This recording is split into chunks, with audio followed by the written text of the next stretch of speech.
स्वागत है। मैं हूं मृत्युंजय कुमार झा।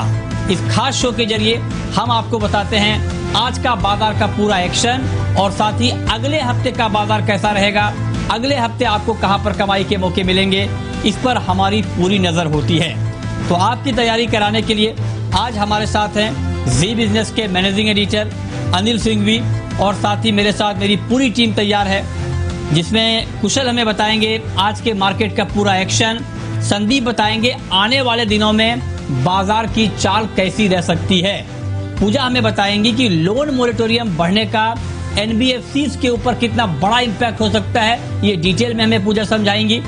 साथ ही सोमवार को आने वाले एचडीएफसी के नतीजों का क्या अनुमान है, ये भी हम समझेंगे। और मानसी हमें बताएंगी कि अगले हफ्ते बाजार के लिए कौन से अहम ट्रिगर्स हैं। इसके अलावा बाजार और शेयरों पर अपनी एक्सपर्ट राय देने के लिए हमारे साथ होंगे ट्रेड स्विफ्ट ब्रोकिंग के संदीप जैन साहब। तो ये डिटेल एक बड़ा पैनल हमारे साथ है आपको अलग अलग खबरें बताने के लिए और बाजार का पूरा आउटलुक बताने के लिए। तो आगे बढ़ेंगे, लेकिन उससे पहले देख लेते हैं कि आज बाजार में पूरे दिन किस तरह का एक्शन रहा है। तो शुरुआती घंटा काफी उतार चढ़ाव भरा रहा मार्केट के लिए, लेकिन आरबीआई गवर्नर शक्तिकांता दास की प्रेस कॉन्फ्रेंस के बाद बाजार ऊपरी स्तरों से फिसलना शुरू हो गया और आखिरकार सेंसेक्स और निफ्टी 0.25% की गिरावट के साथ बंद हुए। हालांकि अच्छी बात यह रही कि निफ्टी 9000 का स्तर होल्ड करने में कामयाब रहा। दरअसल ईएमआई मोरेटोरियम समेत जिन राहत का कदमों का ऐलान आरबीआई ने मार्च में किया था, उन्हें 3 महीने और बढ़ाकर 31 अगस्त तक करने का फैसला ले लिया गया है। ये फैसला निजी बैंकों और एनबीएफसी कंपनियों को रास नहीं आया और दोनों ही इंडेक्स अगर हम यहां पर देखें तो 3% तक टूटकर बंद हुए।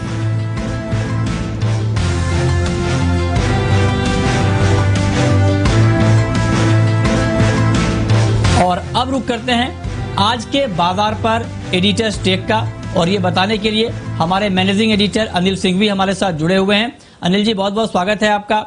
आरबीआई के ऐलान के बाद बैंक और एनबीएफसीज ने बाजार पर दबाव बनाया। हालांकि जो क्लोजिंग है वो 9050 के आसपास हुई, इसको आप किस तरह से देख रहे हैं? बाजारों का कमजोर होना तो आज लगभग तय था, क्योंकि दुनिया भर के बाजारों से कमजोरी के संकेत थे। विशेषकर हांगकांग के बाजार सुबह से ही अपनी वजहों से, जो वहां पर नेशनल सिक्योरिटी कानून चीन की तरफ से लाने की तैयारी हो रही है, उसके चलते कमजोर थे। उससे एशियाई बाजारों का मूड माहौल बिगड़ा हुआ था। डाउ फ्यूचर्स भी थोड़े कमजोरी के साथ ही ट्रेड कर रहे थे। तो पॉलिसी से पहले 10 बजे तक हल्की कमजोरी जो थी वो जायज थी, एक्सपेक्टेड थी। लेकिन पॉलिसी के बाद ब्याज दरों में कटौती के बावजूद बाजार टिक नहीं पाए। तो उसकी सबसे बड़ी वजह यह थी कि जिस तरह से गवर्नर साहब ने हफ्ते भर पहले ही, क्योंकि 3 से 5 मई को पॉलिसी आनी थी, उससे पहले ही उन्होंने ब्याज दरों में कटौती करके प्रेस कॉन्फ्रेंस करके कहा, तो बाजार को लगा कि लगता है थोड़ी चिंता की बात है, पहली चीज। दूसरी चीज ये कि उन्होंने मॉरेटोरियम और बाकी सारी टाइम लिमिट्स जो थी उन्हें 3 महीने के से और बढ़ा दिया। तो हालांकि किया तो अच्छा, लेकिन लोगों को डर ये लग रहा है कि इसका मतलब अभी भी इकोनॉमी को ट्रैक पर आने में, बिजनेसेस को नॉर्मल होने में वक्त लगेगा। ये दूसरा कारण था। तीसरा कारण जो था वो ये कि बाजार जब बंद होने के वक्त देख रहे थे तो अमेरिका में कहीं कोई अच्छे संकेत नहीं दिख रहे थे, कमजोरी वाले सेशन के आसार थे। हांगकांग 1200-1300 पॉइंट नीचे जाकर बंद हुआ और उसके ऊपर लंबा वीकेंड, 3 दिनों की छुट्टी, यानी कि सोमवार को ईद की वजह से बाजार बंद रहेंगे। तो ट्रेडर्स ने अपनी पोजीशन कम करना ठीक समझा और अगले हफ्ते महीने वाली एक्सपायरी है वायदा कारोबार की, तो उस लिहाज से कहीं कोई खास खरीदारी दिखी नहीं है। हाँ, ये जरूर कह सकते हैं कि 9000 के आसपास निफ्टी ने सपोर्ट लेने की कोशिश की, थोड़ा सा नीचे फिसला लेकिन ज्यादा नहीं। 17100 जिस लेवल को हम लगातार कह रहे थे कि बैंक निफ्टी के लिए मजबूत सपोर्ट है, वहीं से सपोर्ट लेकर थोड़ी रिकवर करने की कोशिश की, तो हल्की रिकवरी आई है इंपॉर्टेंट सपोर्ट लेवल से, लेकिन कमजोर तो है ही। अब देखते हैं कि इस कमजोरी वाले सेशन के बाद 3 दिनों की छुट्टी के बाद क्या कुछ होता है। लेकिन एक चीज साफ है कि बाजारों में ऊपरी लेवल पर टिकने में थोड़ी सी मुश्किल आ रही है, और उसकी एक और बड़ी वजह लगातार एफआईएस की बिकवाली भी है। लगभग 7-8 दिन से कंटिन्यूस कैश मार्केट में एफआईएस की तरफ से बिकवाली के आंकड़े आ रहे हैं, जो बाजार पर दबाव बनाए हुए हैं। ये एक जो महत्वपूर्ण बात अनिल सर ने बताई कि जो बाजार ऊपरी स्तर पर टिक नहीं पा रहे हैं, इसके पीछे बड़ी वजह यह है कि एफआईआईस की बिकवाली मार्केट में लगातार बढ़ रही है। तो आइए अब आपको दिखाते हैं कि आज के कारोबार में कितनी खरीदारी या बिकवाली एफआईआईस की तरफ से और डीआईआईस की तरफ से हुई है। तो ये आंकड़े जरा आप देखिए कि आज विदेशी संस्थागत निवेशकों ने 1355 करोड़ रुपए की बिकवाली की है। वहीं DIIs यानी घरेलू संस्थागत निवेशकों ने 344 करोड़ के आसपास बिकवाली की है। तो दोनों तरफ से आज बिकवाली का दबाव रहा है मार्केट में।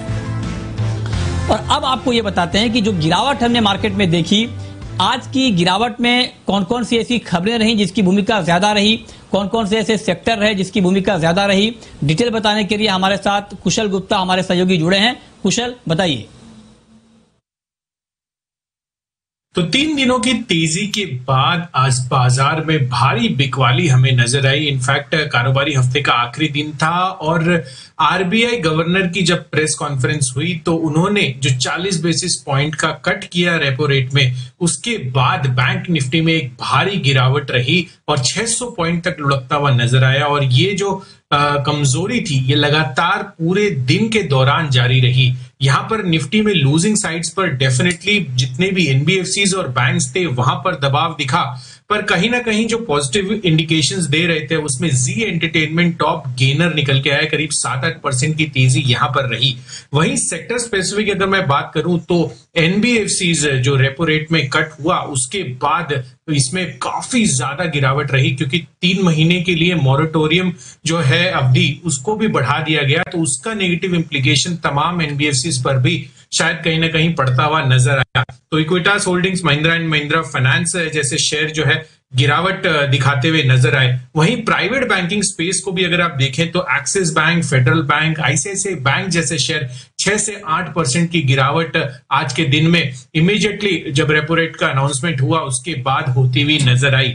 इनफैक्ट अगर मैं मेटल्स की भी बात करूं तो यूएस और चीन के बीच जो बढ़ती टेंशंस है उसकी वजह से यहां पर जो है मुनाफा वसूली देखने को मिली और कहीं ना कहीं निवेशक जो है इन सब स्टॉक से एग्जिट करते हुए नजर आ रहे हैं। साथ ही रियल्टी स्पेस लगातार कमजोरी का इंडिकेशंस दिखा रहा है, यहां पर बिकवाली नजर आ रही थी।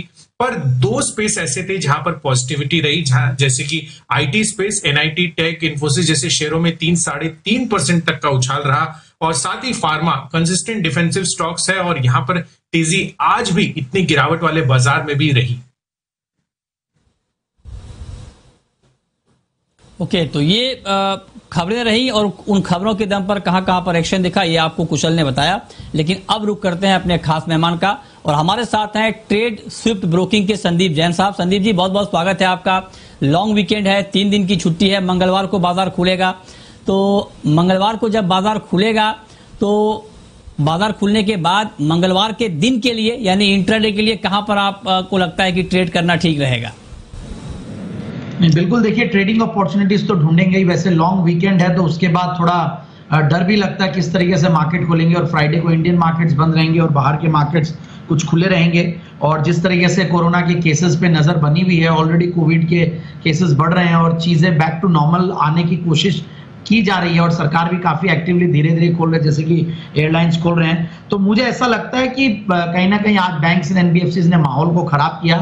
सो अगेन मैं मेरा जो ओरिजिनल थीम था, जो मैं शुरुआत से, भले वो मार्च की 27-28 तारीख से ही बात कर रहे हैं, और वो है कि FMCG, IT, pharma, online related businesses जो बंद नहीं हुए इस दौरान, उन्हीं में ही और सेफ्टी में ही फायदा है और वहां पे अभी भी अपॉर्चुनिटीज दिखती है। कई स्टॉक्स जो फंडामेंटली भी बहुत स्ट्रांग और टेक्निकली भी अच्छे लगते हैं, तो उनमें से एक है ब्रिटानिया, जो कि मैंने इंट्राडे पिक के तौर पे लाया हूं मैं, और 3167 के लगभग ये क्लोज हुआ है।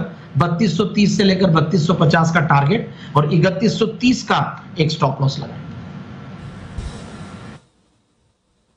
ओके, ठीक है, ये तो आपने मंगलवार के लिए ट्रेड बता दिया। लेकिन मई का आखिरी हफ्ता भी होगा, जब अगले हफ्ते ट्रेड शुरू होगा, तो पोजिशनल ट्रेड के लिहाज से आपको क्या लगता है कहां पर ट्रेड करना चाहिए नेक्स्ट वीक?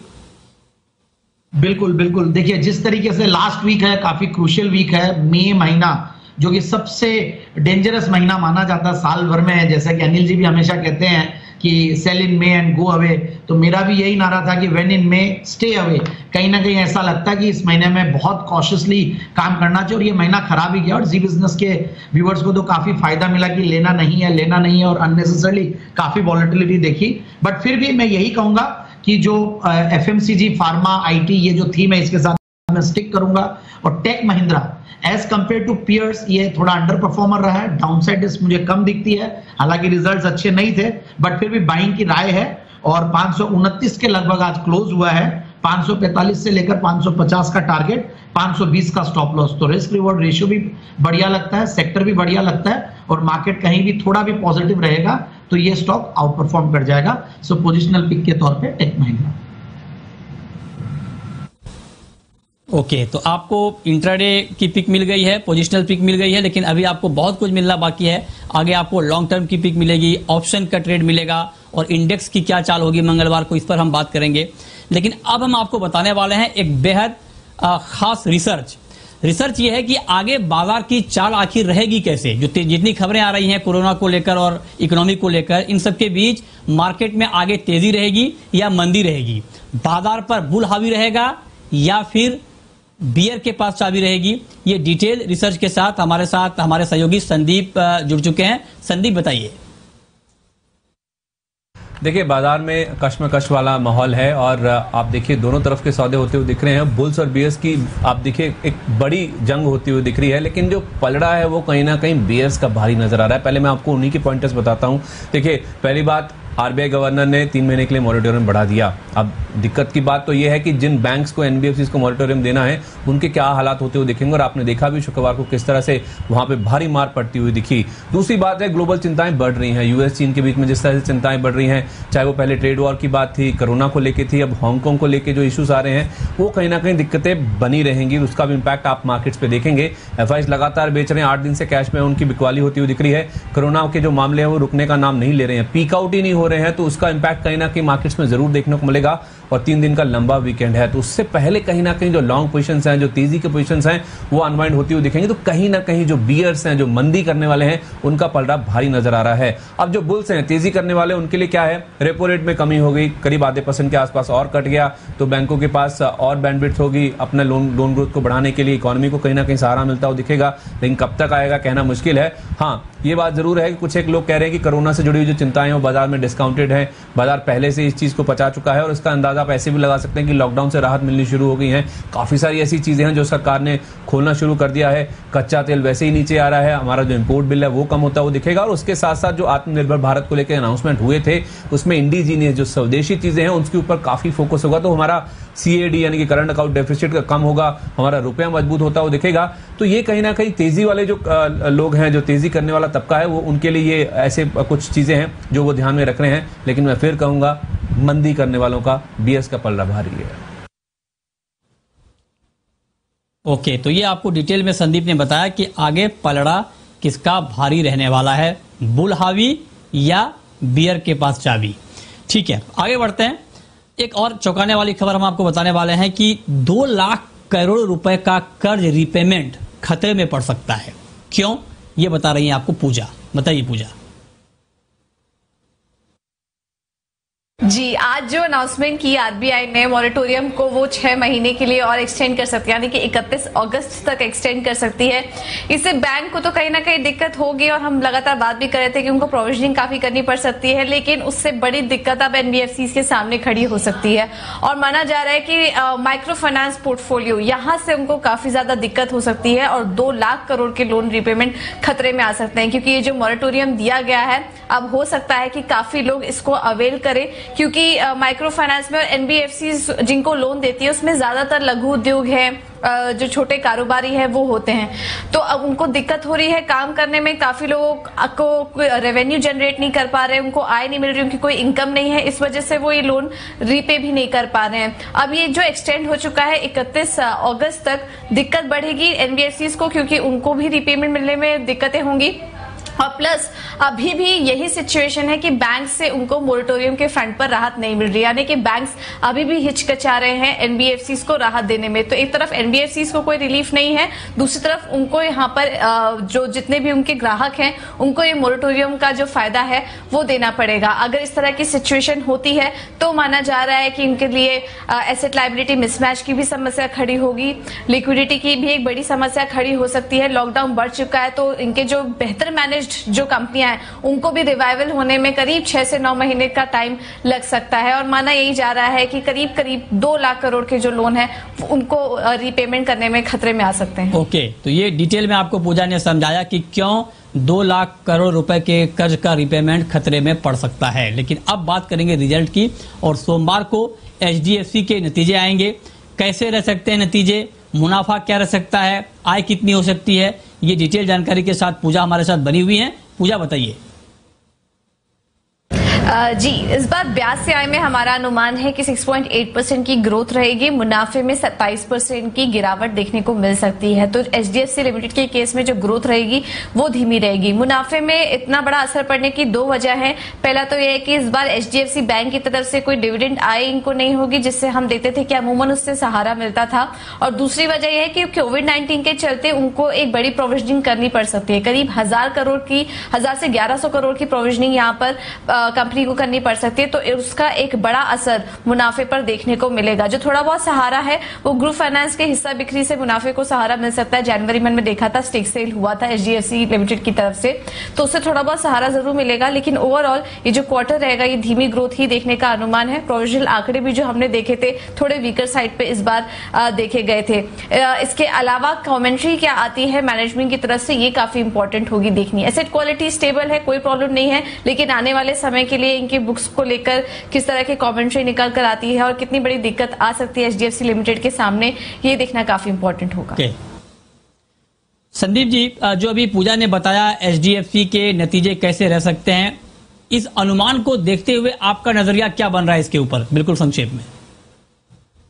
देखिए, लास्ट क्वार्टर का रिजल्ट तो फिर भी मैनेज कर लेंगे, बट आने वाले जो क्वार्टर है, क्योंकि प्योरली जो लॉकडाउन था वो इसी दौरान था और मोराटोरियम वगैरह का जो इम्पैक्ट आएगा इस क्वार्टर में ज्यादा दिखेगा। बट फिर भी मुझे संभाव अगर पूरे NBFC स्पेस और पूरे फाइनेंशियल बैंक्स इन NBFCs और HFCs में बात की जाए तो एक ही कंपनी में कन्विक्शन आता हुआ है HDFC लिमिटेड। बाकी ठीक है, SBI, ICICI बैंक और HDFC बैंक्स में है, बट इसमें काफी कन्विक्शन आता है। और यहाँ पे एसेट क्वालिटी पे बहुत ज्यादा प्रॉब्लम नहीं आनी चाहिए, क्योंकि अगर यहाँ आई तो बाकी लोगों की तो हालत बहुत खराब हो जाएगी। क्योंकि सबसे बढ़िया अगर किसी की लोन बुक की क्वालिटी है तो वो HDFC की है, और वो भी आप होम लोन कर रहे हो और होम लोन में भी एकदम बेस्ट क्वालिटी को दे रहे हो आप, जो सबसे अच्छे सिविल स्कोर वाले जो लोग होते हैं उनको देते हो। वहां पे बहुत कॉशियसली देते हैं और बहुत अच्छा इनका ड्यू डिलिजेंस एक्सरसाइज है। तो मैं कहूंगा कि ठीक है, एक बार कमेंट्री पे बहुत नजरें बनी रहेगी और किस तरीके से मैनेजमेंट अपने आगे की गाइडेंस देता है वो देखना जरूरी है। मेरे हिसाब से जिन्होंने ले रखा है वो होल्ड करके रखे और पैनिक ना करें। नीचे भी आ सकता है ये स्टॉक, तो कहीं ना कहीं बाद में देखेंगे, वेट एंड वॉच करके अपॉर्चुनिटीज ढूंढेंगे एंट्री करने की। ठीक है, चलिए अब वक्त है ब्रेक का, और ब्रेक के बाद आपको बताएंगे कि अगले हफ्ते के लिए अनिल सिंघवी की स्ट्रेटेजी क्या है, और साथ ही आपको ऑप्शन के जरिए कहां पर कमाई के मौके मिलेंगे ये हम आपको बताएंगे ब्रेक के बाद। आप बने रहिए हमारे साथ।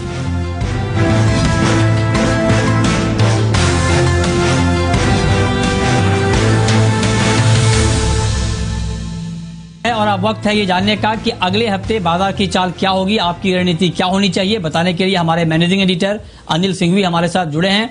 अनिल सर, लंबे वीकेंड के बाद अगले हफ्ते 4 दिन का ट्रेडिंग सेशन होगा, क्या फिर से नजर डाउ पर ही होगी या रिजल्ट के एक्शन पर भी चाल तय होगी?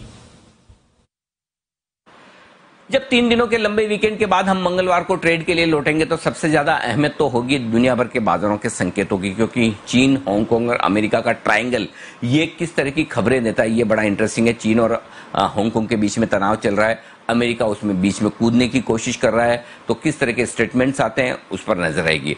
अमेरिका के मार्केट किस तरह से आज रात ट्रेड करते हैं और सोमवार को वो भी अहम ट्रिगर होगा, और मंगलवार सुबह सुबह उनके फ्यूचर्स और दुनिया भर के बाजारों किस तरह से ट्रेड करते हैं वो इंपॉर्टेंट है।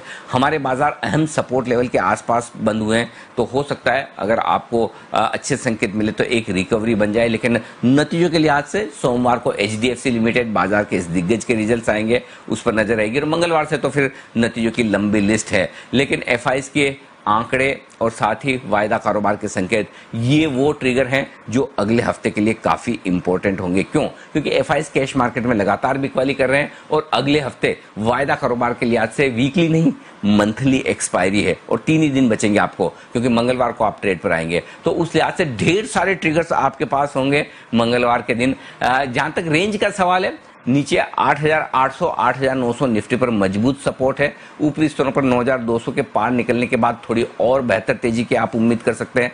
बैंक निफ्टी के लिए 16,800 17,100 मजबूत सपोर्ट जोन अब बचा है। ऊपरी स्तरों पर अब बैंक निफ्टी 18,000 18,200 की रेंज में थोड़ा रेजिस्टेंस दिखाएगा, रुकेगा। तो इस रेंज को आपको मंगलवार के दिन देखना है। तो ढेर सारे संकेतों के बीच में फिर मंगलवार सुबह आपके लिए मार्केट का विश्लेषण करेंगे, लेकिन ये बात पक्का है, भले ही लंबा वीकेंड है लेकिन एक्शन भरपूर रहने वाला है मंगलवार के सत्र में। बहुत शुक्रिया सर आपका अगले हफ्ते के लिए बाजार पर ये रणनीति बताने के लिए। संदीप जी, अब सर मैं आपसे जानना चाहता हूं कि लॉन्ग टर्म के लिए कहां पर निवेश किया जाए? बिल्कुल, लॉन्ग टर्म के लिए एक स्टॉक है विनाती ऑर्गेनिक्स। मैंने पहले भी ये स्टॉक को रेकमेंड किया हुआ है और इस बार काफी दिनों से नहीं किया और बहुत बढ़िया लेवल पे है, क्योंकि देखिए फंडामेंटली तो स्टॉक अच्छा होना ही है और टेक्निकली भी अच्छे लेवल्स पे आ जाए, अट्रैक्टिव लेवल्स पे आ जाए और कंसोलिडेटेड लेवल्स पे हो, क्योंकि ऐसा मार्केट है। इसमें अगेन जो मेरी थीम है FMCG, IT, pharma, online, speciality chemicals, इस महीने मैंने काफी सारे स्पेशलिटी केमिकल्स के स्टॉक रेकमेंड किया और उनमें से एक बहुत ही अच्छा ये स्टॉक है ऑर्गेनिक्स। फंडामेंटल्स की अगर बात करें तो return on capital 46%, return on equity करीब 31%, जीरो डेट कंपनी है और peg ratio, price P growth ratio 1 का है और पिछले अगर 3 साल में अगर सेल्स की ग्रोथ देखें तो 21% की कैगर है, नेट प्रॉफिट की 30% की कैगर है और वर्ल्ड का सबसे बड़े प्लेयर्स में से आते हैं 2 प्रोडक्ट्स में ये, और ATBS बोलते हैं जिसको, और एक बेंजीन जो प्रोडक्ट है उसमें। सो आई फील कि स्टॉक को बिल्कुल लिया जाए 1150 के टारगेट के लिए। जी ठीक है, चलिए ये लॉन्ग टर्म की पिक आपके। लेकिन अब अगले हफ्ते आपको ऑप्शन के जरिए कहां पर कमाई के मौके मिलेंगे ये हम आपको बताने जा रहे हैं।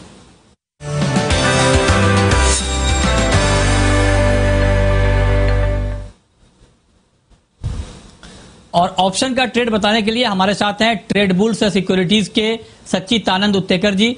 सर बहुत स्वागत है आपका। कहां पर होंगे कमाई के मौके मंगलवार को ऑप्शन के जरिए? गुड इवनिंग मृत्युंजय, यहाँ पर निफ्टी एंड एक स्टॉक ऑप्शन में देना चाहूंगा।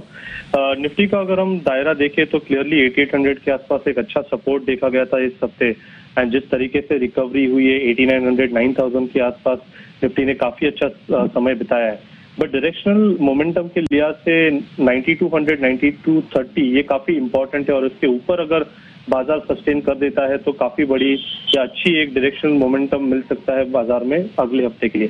बट सिंस एक ट्रंकेटेड वीक है एंड रोल ओवर्स का प्रेशर जरूर होगा, तो मुझे लग रहा है यहाँ पर बायस थोड़ा सा पॉजिटिव ही रखना चाहिए। मैं ऑप्शन के थ्रू ये पर्टिकुलर ट्रेड नहीं दे रहा हूँ, मैं ये फ्यूचर्स में डिप्लॉय करने की सलाह दे रहा हूँ कि अगर आपको निफ्टी में एक ट्रेड लेना है तो वो बायस आपको पॉजिटिव रखना है। 8880 के स्टॉप लॉस के साथ निफ्टी में खरीदारी करनी है।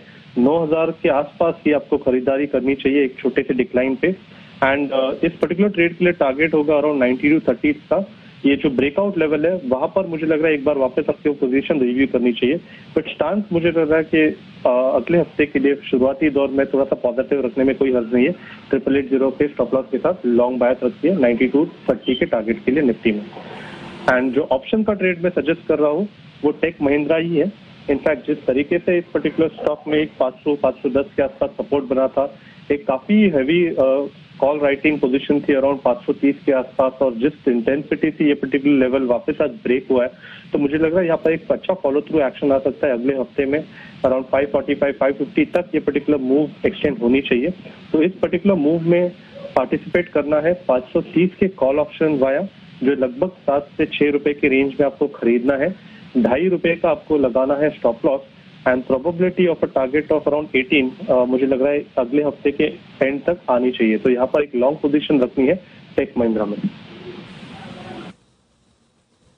ठीक है। अब आपको बताते हैं कि बाजार के लिए अगले हफ्ते सिर्फ 4 ट्रेडिंग सत्र रहेंगे, लेकिन ट्रिगर कौन से होंगे और कितने अहम होंगे ये बताने के लिए मानसी हमारे साथ जुड़ी हैं। मानसी बताइए।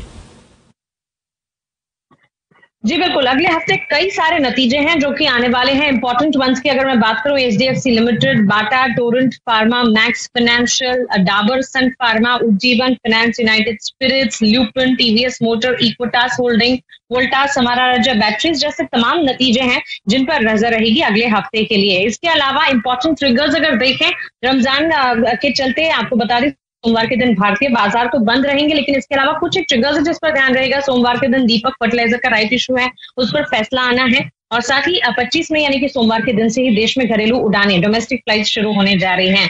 गुरुवार की अगर बात करें, 28 मई को महीने का आखिरी गुरुवार है, इसलिए मई सीरीज की एक्सपायरी होने जा रही है जिस पर नजर रहेगी। और शुक्रवार 29 मई MSCI इंडेक्स में बदलाव लागू होने जा रहे हैं।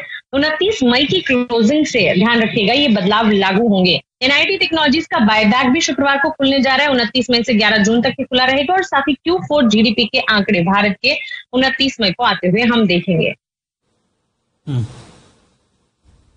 ओके, चलिए, तो ये अगले हफ्ते के ट्रिगर्स। बहुत बहुत शुक्रिया संदीप जी आपका, सचिदानंद जी आपका, और साथ ही मेरी पूरी रिसर्च टीम का ये बताने के लिए कि आज का बाजार कैसा रहा है और अगले हफ्ते बाजार में कहां पर कमाई के मौके बनेंगे। तो फिलहाल इस बुलेटिन में इतना ही। वक्त है ब्रेक का, ब्रेक के बाद भी खबरें लगातार जारी हैं। नमस्कार।